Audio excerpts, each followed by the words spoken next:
the whole cycle of our body, it's all circadian. Every little thing. We hear about like leptin and ghrelin nowadays, and everything you can imagine has a circadian rhythm. It blew me away how many times that shows up. And of all the variables that affects that, I think the biggest touch point of that cycle is morning sunlight. And it's not really bronzing. It's not like so much a skin thing. It's more so just your brain. And it's very specific to the wavelength of the light, the intensity of the light, and even the angle of access of light, and coming in from above as opposed to in front of you. But all those cues start these long series of events that really is what our health is based upon.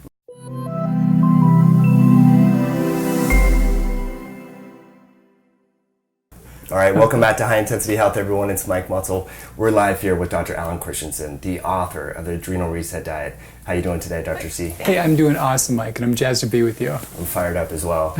So you talk about a lot of stuff in your book when it comes to adrenal health, sleep, stress, different nutritional components. But you also talk about how the adrenal glands are not the only cells in our body that make cortisol. So let's talk about the adrenal fat cell cycle. Yeah, this was a big thing. A long time ago, many researchers saw the early trend towards obesity, and they thought, this kind of looks like Cushing's, like extra cortisol, extra glucocorticoid levels. And they tried to make a tie-in, but they looked at how much the adrenals made, and it didn't quite explain it perfectly. And it was kind of dropped for a while. That theory was dropped. Cushing's disease, Cushing's syndromes, we'll see this truncal obesity, this emaciation of the extremities, this cachexia, the loss of the muscle tissue, and then all the changes towards osteoporosis, diabetes. So it really seemed to fit, but yeah, it didn't quite juxtapose properly. But then in the last few years, they've realized that there's a lot more to adrenal hormones than just the adrenal glands. So now the technology bar is raised and we can see whole body production. And we're seeing that the visceral fat, the liver, the brain, we're making a lot of this stuff elsewhere. When you take those into account, it does strongly correlate with just sagittal diameter growth, mid-body visceral fat weight gain. It's really about this whole body production of these adrenal hormones. Which is really fascinating, because if people want to lose weight, and the common perception is do more cardio, which, as you talk about in your book, and I've experienced myself, and I think a lot of people kind of know this, when you're doing cardio, you're getting your heart rate up and your adrenals are firing, you're making more cortisol. So I think we see a vicious cycle here. And so let's kind of talk about, some things that people can do. Say they do have this belly fat that's releasing cortisol. They have these food and craving issues. Like, where do you start with your patients that come in that they're in this vicious cycle? A funny thing is that I came to realize from spending all this time on this literature about adrenal hormone metabolism that sometimes the most powerful things are things that seem the most subtle. So I think one of the biggest shifts is the mindset. And honestly, I think that a big part of the vicious cycle is the idea that, hey, if you're struggling with your weight, it's because you're at blame ultimately, that you're not trying hard enough. And there gets to be this defeatist attitude, this idea that, we've got this model of like the ultimate effective weight loss strategy. We'd have like some drill sergeant with a bullhorn like in your face, give me 10 more, you worm, and starving you, and that's how it's going to work. But the big shift initially is the mindset of like, no, whatever's going to work for you has got to be something that's more soothing, more relaxing, more comforting. It's got to be a big shift of the whole, starve and beat yourself up type approach. Yeah, interesting. And realizing that it's not your fault. It's not a matter of personal blame or character flaws or things like that. And love that. Really good point. And you brought up something that I wanted to talk more about, the gut microbiome. You talk about, there's different things we really can't control, like birthing method and foods that we eat. And we know the gut microbiome can cause stressors and stuff. So just as an aside, how do you address the gut microbiome when it comes to resetting people's adrenals and getting the cortisol rhythms back on board? That's an amazing part of it. We realized that we've got this concept of what this stress response is, about how the epitome example, like the chasing tiger. Most people get that that's a bad thing that makes them feel awful and it hurts their health. But what we've learned is that so many other variables flip that same switch. So the microbiome, what's happening in the intestinal tract, good or bad, can elicit that same response. And we've seen ratios of things like Bacteroides and Firmicutes, that the ratio of these bacteria, they can be stronger predictors of body weight than even activity levels can be. So shifting that is a matter of really maximizing out the good things that feed them. We think about the aerobic organisms and the anaerobes, and we see that the anaerobes, boy, they make up the bulk of it, like 99% of it. and they're the big needle movers in terms of our health. And the aerobic organisms, that's where we put all of our thought into, like which probiotics and this, that, and the other, and that's like a fraction of a percent of our whole microbiome. So it's really about being on a diet that's not inflammatory, but at the same time is able to feed these things. Right. And sometimes people have issues with foods that are rich in some prebiotics or precursors, and I think about those less as long-term problems and more so as just signs of the biome being off. The healthier it is, the better you can do with things that feed the good organisms. So what I hear you say, as long as you can eat healthy foods rich in fiber and correct the imbalances, then people shouldn't have problems, let's say with resistant starch or prebiotic inulin. Because I know it seems like there's kind of two schools of thought right now. There's the people that love prebiotic fiber because of all the benefits like we talked about. Then there's people that are really like avoid it like the plague because that subset of SIBO. So where do you start with your patients on that? Like, do you test first? Do you slowly introduce? Talk about some of the practical. Well, yeah, so clinical care, I will do testing in terms of food compatibilities, of the function of the intestinal tract, of the level of the microflora, and make some strategic corrections to fix things. Many have gotten themselves into narrower and narrower diets by looking at short-term food incompatibilities. And it's a valid thing. You don't want to eat a food that makes you sick, but at the same time, you want to have as much diversity in your diet as you can have. You want to have the capacity to digest a big variety of foods. You can think about someone who's been vegan forever and they have like an all-you-can-eat spare rib meal. They're not going to do well with it. Right. And that doesn't mean that they have to be vegan forever. It just means that that particular meal, at that time, their body was not set up to handle it. So the same way with foods that are active for the good flora, things like legumes, for example, or foods rich in inulin, we think about like the artichokes, Jerusalem artichokes. Sometimes it's a matter of very slow pacing and very slow modification. I'll encourage some to think about even like a tablespoon or so per day for a few weeks to gradually inoculate and get the flora more tolerant and more active again.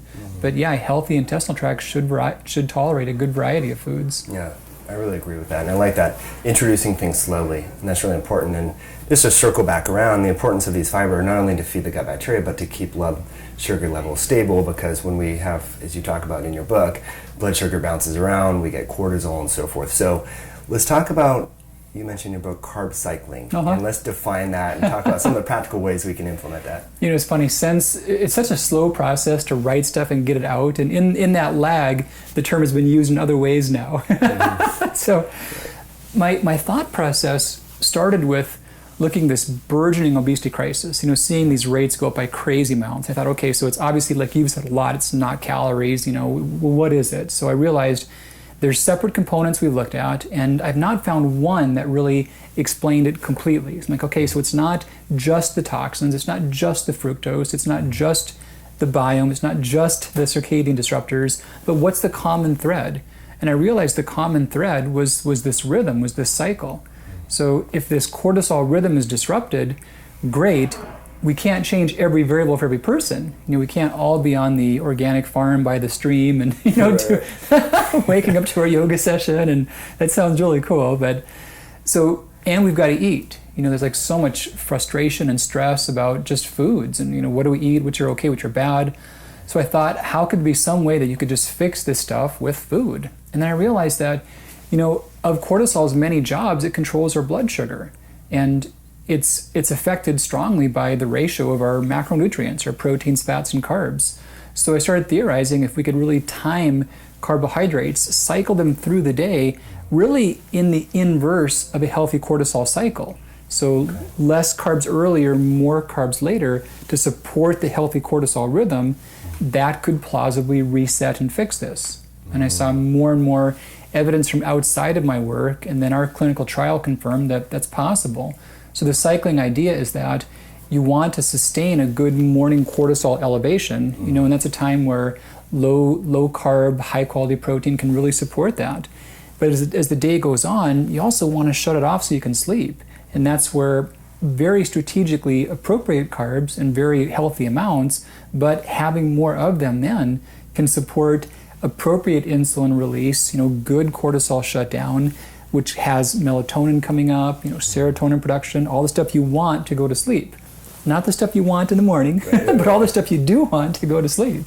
I can really resonate with that. And sometimes when I come from fitness background, and it's like a lot of dieting bodybuilders and fitness models and so forth, they do the opposite. And what I think, the challenge with that, it makes sense that, going back, if we think about this like 10 years ago, have a lot of carbs because then you're going to work out and exercise and move and so forth. You burn throughout the day. Burn throughout the day. But then as you're saying, like if you'd start to deplete your glycogen stores, your blood sugar starts to crash, and you just have like protein and salad, then you can start to crank those adrenal hormones at night, which will affect your sleep. Is that what I hear you saying? For sure. And you can burn some carbs you've eaten earlier, but not so much in the best way. You're more so burning quickly produced glucose. Ideally, your body would tap into good, healthy glycogen stores for fuel. That's our best fuel. And they take a fair amount of time to form, at least 8 or 12 hours, if even not longer. So that stuff we're making as we're sleeping. So you can have some carbs early in the day and get some short burn glucose from that, but it'll be at a tax. They've shown that your mental alertness will be much lower when your body's running in that type of a pathway. So we're better off being able to have deep stored carbs in the form of glycogen in our skeletal muscles and our liver and utilize that throughout the day as our preferred fuel source. Love that. So that's really good information on the carb cycling. Let's talk about some other things that I think a lot of people need to understand, and that's the oscillation of the sun. You talk about in your book that it's really important for people when they're resetting their adrenals to get outside first thing in the morning, get some natural sunlight. Share with us about that. Yeah, it's funny. I think about the whole cycle of our body. It's all circadian. Every little thing. We hear about like leptin and ghrelin nowadays, and everything you can imagine has a circadian rhythm. It blew me away how many times that shows up. And of all the variables that affects that, I think the biggest touch point of that cycle is morning sunlight. And it's not really bronzing. It's not like so much a skin thing. It's more so just your brain. And it's very specific to the wavelength of the light, the intensity of the light, and even the angle of access of light and coming in from above as opposed to in front of you. But all those cues start these long series of events that really is what our health is based upon. So that natural light first thing in the morning is going to go to our retina and go to the suprachiasmatic nucleus and the whole circadian clock. And then what about for people that say they live, like for me, I'm in Seattle, Washington, it's really dark and so forth. What sort of tips would you recommend? Like getting lights? I know there's different lights that we can get. What do you suggest? Pretty much worth getting a light box for most anyone. Even here, we have like crazy amounts of sunlight as far as days per year, but still, this time of year, it's going to be like 6:30 or so before there's any proper sunlight, and 6:30 even close to 7. So yeah, use a light box as well. The better ones will put out 10,000 lux or more, and the better ones will be emitting from overhead. There are some now that are quite bright and intense, but they're more so intense blue light, and they're more so made to be on a stand. We're just not sure about that. We're not sure if they're safe. They would hurt the retina if they're focused on blue, and we don't think they're as effective when they're not coming from above. Interesting. To mimic what the sun would do, for example. Right. Love that. And we know that light is good during the day, but not in the evening. So share with us some practical tips, because I know a lot of working professionals, when the kids go to sleep, that's their time to read and reconnect and so forth. So what do we do there how do we minimize light exposure in the evening? You make your bedroom a red light district. In which way? You take your reading bulb, you get a couple lamps you use for your bedroom for like ambient light, enough for reading, getting around in, and you put a red bulb in them. Nice. That's that easy. Okay. And it changes your brain's complete response to the light. So your brain is thinking, oh, this is like sunset, so this is winding me down, and it's good. And you may think about that being exposed to a window that goes out on the street. You might get the wrong kind of attention with the red light, but Nice. But otherwise, no, it's a great trick. You can still do some things. You wouldn't want to read from an LED device, like a tablet. The one freebie is actually the liquid ink display units, like the older Nooks or the older Kindles that do not have ambient backlighting. Those are still getting reflective light from external surfaces, so it's not that same disruptive effect that an LED would have. Awesome. And on the computer, I know there's that program called Flux and so forth. Should we I know they'll block the blue light, which is bad, but do you just say ditch the computer after a certain time? You're right. There's the mechanics, there's also the psychology. And the mechanics and the physics of the light are relevant. The f.lux can help a bit, but there's also just the psychology. If you've got a book or same benefit with an older style Kindle or Nook, you're not going to be goofing around and distracted and online and doing things that are just not relevant. You're going to be focused on some particular topic and winding your brain down better. And same thing about the computer. And honestly, if you're at a place to where you can't take an hour, at the end of the day to just chill for a little bit, I mean, you got to really think hard about that and do some serious strategizing about how to orchestrate your time. It's just so important to bookend your days like that. Absolutely. I love that. And let's talk about some strategies to wind down. I'm a big fan of heart rate variability, little yoga. You talk about that in your book. What are some tips that you recommend or have found to be most beneficial with your patients? One of my favorites, there's lots of great things, and honestly, there's nothing that's wrong. One that I enjoy in the evening especially is progressive muscle relaxation. Lots of research on that, and simplest thing in the world, you're lying back in bed, and my wife calls it getting the wiggles out. You got to move a little bit before you kind of settle in. We do a game with the kids before when they're littler, but what you can just do is constrict your muscles. So you start with your feet and your toes, take a breath and hold it, and just tighten those as much as you can. Hold that for a few seconds, and then totally let it go. And work your way up the body. Squeeze the calves and thighs, butt, torso. The one thing you might not think of is you really got to get your head in your face, like make silly faces, get all this like super tight. I usually do that one twice because there's like a lot of residual tension we have around our brows or back of our head or whatnot. So a couple repetitions of really just bearing down, biting, and then holding a breath and letting that go. Because we use a lot of metaphors about physical tension and mental tension. Being tense is mental and physical.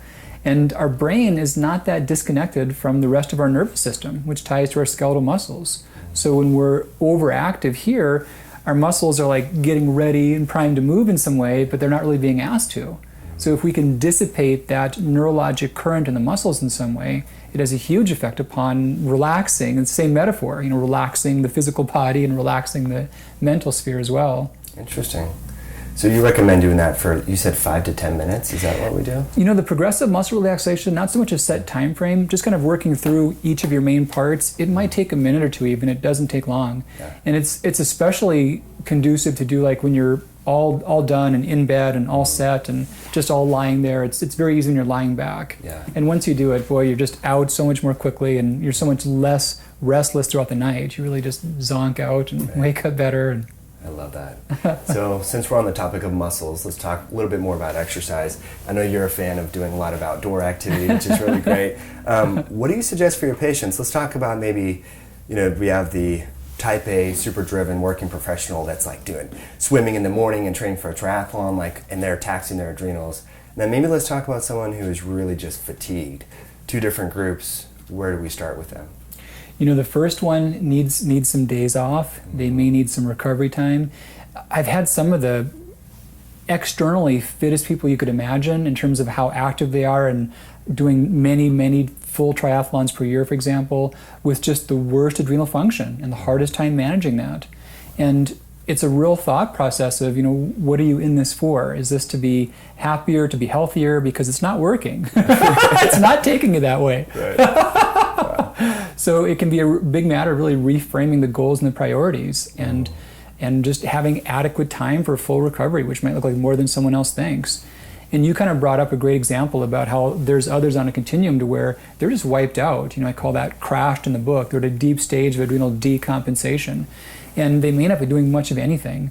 In some cases, just like a gentle walk, around sunset, a walk around the block, some time spending on some stretching, maybe some Tai Chi, some yoga, some Pilates. That's a real good starting place because movement is important, but to take someone like that and say, come on, I need you to go bust your butt in the gym each day, you're not going to be serving them. Love that. So maybe for that person, and you talk about exercise timing in the book, doing these exercises like endurance training, swimming, biking, running might be better in the morning to mimic your normal pattern. You want to talk about that? Sure. Yeah, that's a great thing. We talk a distinction between exercising for fitness, for wellness, or for maximal performance. If you're talking about a competition and you can choose the time, your body will actually perform the best in the middle to early afternoon. But if we're talking about in the context of your general health and wellness and whatnot, then morning can be a better fit for those cycles. You really wouldn't want to do hard, brisk, intense activity after sunset or in the evening. That would work against your rhythm. Okay. So yeah, someone who's not exercising, the best time of day to exercise for them is any possible time that'll let them start. Like, don't stress about that, just do something whenever. Yeah. But if you've got options, for sure, morning is best. And I think there's also a psychological advantage throughout the day of like, wow, I pulled off this killer workout, and you've got that to go and that momentum to carry you through whatever else you're going to face through the day. And definitely. Yeah, you get blood flow, lymph flow, and so forth. I really enjoy that. So let's talk now about supplements. You talk in your book, I think, a lot of people dive into rhodiola and ashwagandha, but you mentioned some different things like melissa and different components. So if we want to help to reset this rhythm, get cortisol peaking at the right time and decreasing at the right time, what supplements have you found to be most effective? Yeah, great distinction. There's a quiz, which is in the book. It's also free, adrenalquiz.com. Anyone can take the quiz and get a sense of their stage. Our first concepts of stress, which evolved into our understanding of this hypothalamic pituitary adrenal axis, comes from the work of Dr. Hans Selye. And he realized that, that when things are working wrong, they're working wrong in very different stages. You've got this higher engagement of cortisol, this disrupted rhythm, and then this decompensation. They're all very distinct. And it's made me nuts for all these years to see adrenal supplements that have 15 of the top recognized items that should affect the adrenals all kind of mashed together. And I go, great, so that raises cortisol, that lowers cortisol, that might regulate it, and what are you trying to do here? What's the goal?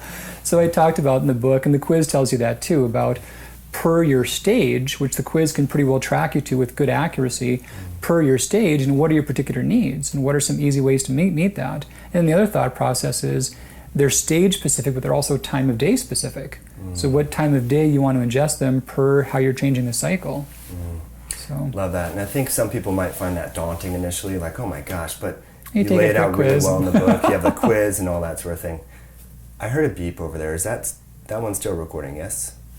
Yes. Okay, we're good. Okay, so we'll wrap it up and talk about the bonus then. So fantastic information. Dr. C, anything that we didn't cover that you want to address?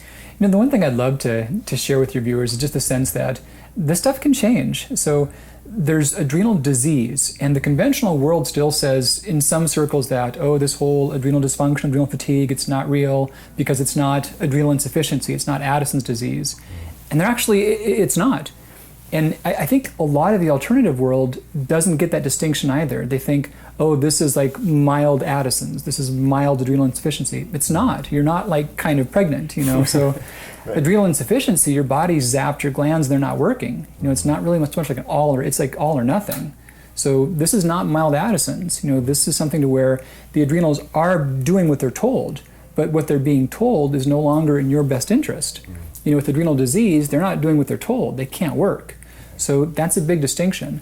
And I draw that because this adrenal dysfunction, as big as it is and as much as it can wreck your health, it still can turn around really easily. It doesn't take crazy amounts of time and huge heroic efforts. You can really turn it around in a few months at the most.